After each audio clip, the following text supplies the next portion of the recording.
ஆனால் சுந்தரத்தின் ஜோதிடம் பொய்க்காமல் பலித்தது. கண்ணதாசன் 1973 மே 11 பெரிய விபத்தில் சிக்கினார்.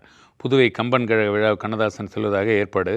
ஆனால் கண்ணதாசன் அதை மறந்துவிட்டு பெங்களூர் போய்விட்டார். முதல் நாள் 10 காலையில் கம்பன் கழகத்தார் தொலைபேசியில் தொடர்பு கொண்டு நினைவூட்டவே அன்று மாலை விமானத்தில் புறப்பட்டு சென்னைக்கு வந்துவிட்டார் கண்ணதாசன்.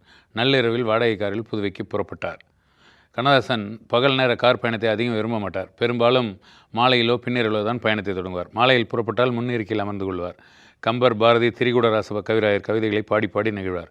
பின்னிரவு பயணம் என்றால் காரின் பின் இருக்கையில் அமர்வார். இடக்கையை தலையாணையாக்கி கொண்டு ஒருக்களித்து படுத்து விடுவார்.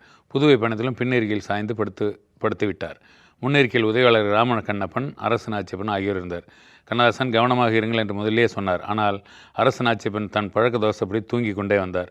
சில நேரம் டிரைவர் மீதும் தூங்கி விழுந்தார். தூக்கம் வந்ததால் டீ குடித்துக் கொள்ளுங்கள் என்று கண்ணதாசன் கூறினார். வண்டி தாம்பரத்தை அடுத்து டிரைவர் மூவரும் தேநீர் குடித்துவிட்டு கண்ணதாசன் தொடர்ந்து தூங்க துவங்கினார். பிறகு மதுராந்தகம் ஏரிக்கரை கடந்தும் கார் கழிந்து அலைமோதி ஓடிய டிரைவருக்கு தூக்கம் எட்டி பார்த்தான். காரணம், அவர் முகத்தை கழுவிக்கொண்டு மீண்டும் காரை எடுத்தார்.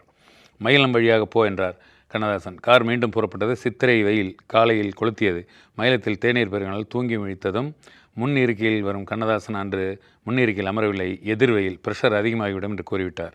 கார் மயிலத்தை கடந்து பயணித்தபோது வானம் கருத்து சடசடவென கோடை மழை பொழிந்தது.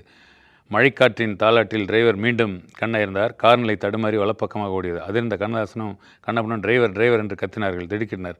படக்கென ஸ்டேரிங்கை இடப்பக்கம் அளவுக்கு அதிகமாக திருப்பிவிட்டார். கார் சாலையை விட்டு விலகி ஓடி இடப்பக்கமாக கவிழ்ந்தது. கண்ணதாசனும் கண்ணப்பனும் காருக்குள் மாட்டிக்கொண்டனர். நாச்சியப்பனும் டிரைவர் வலப்பக்கமாக கதவு வழியாக வெளியே குதித்து அவர்களை காப்பாற்ற முயற்சியார். முடியவில்லை. கண்ணப்பனும் தலையில் பலத்த அடி, ரத்தம் கொட்டியது. அதை பார்த்த கண்ணதாசன் கதறி அழுதார். அப்போது நல்ல வேளையாக அந்த வழியாக வந்த ஒரு பேருந்து வந்தது. கவிழ்ந்து கிடந்த காரை கண்டதும் பேருந்து பயணிகள் இறங்கி வந்து காரை அலாக்க தூக்கி நிறுத்தினார்கள்.